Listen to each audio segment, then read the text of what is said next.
So for some reason or another, Skadi won this month's rant poll. No idea why you guys want me to rant about just a passive instead of an actual god, but sure, let's do this. So Skadi has to be one of the most broken passives in the game, hands down. On top of being Skadlr, not only do you get 2 extra abilities and an ultimate to cast, but you also get to auto attack as well, all on a passive. Who thought this was a good idea?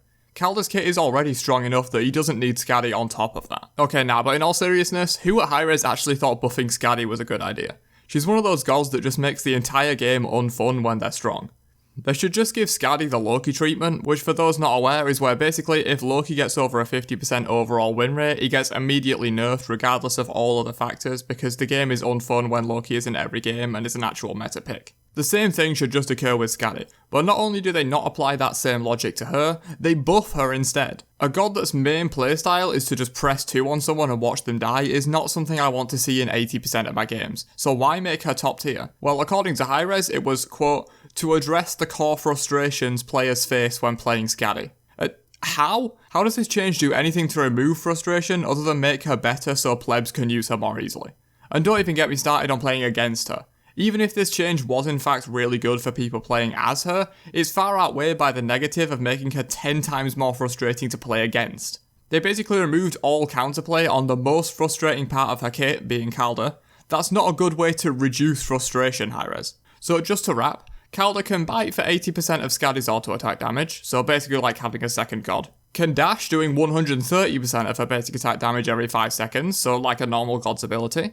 Can instantly heal to full health on getting a kill, so basically Kali's entire passive, and give Skadi either 10% movement speed or 10% power depending on if he's attacking someone or dead, and deals double normal damage just by hitting someone with Skadi's 1. Oh, and did I mention he can be used at level 1 without a single ability point into the actual ability itself? Like other gods that have level 0 abilities are mostly stand switches like Tia, Ulla or Artio, which is simply to use their other ability at level 1 so they don't feel incredibly weak. Since stand switches are designed with 6 abilities that are slightly weaker than your average ability, so they don't obviously be completely overpowered.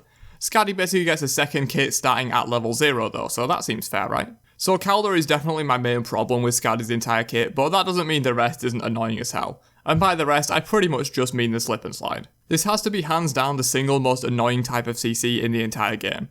It's meant to stop you controlling your movement and send you off in the direction you are moving when you hit the ice, which seems fair. But let's be honest here, that's not what it does. It basically magnetizes you when you step on the ice and then sends you on the closest path into the enemy tower. Doesn't even matter if you're in your own fountain, you'll step on this ice and somehow end up in the enemy tier 2 tower every single time.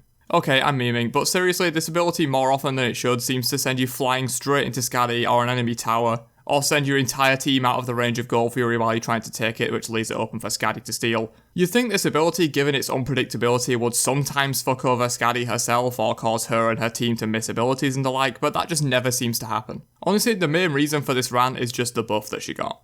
There's plenty of gods that I dislike, Nox being a good example, that remain in relatively low tier and low play rate, so I don't really need to rant on them that much because I only see them once every 20 games maybe, and it doesn't bother me that much. But when low-res decide to buff that god's power level to over 9,000 and they start showing up in every single game is when I start having a real problem. And that's not an invitation to buff Nox high-res, please just don't do that. But anyway, that's enough ranting for one day.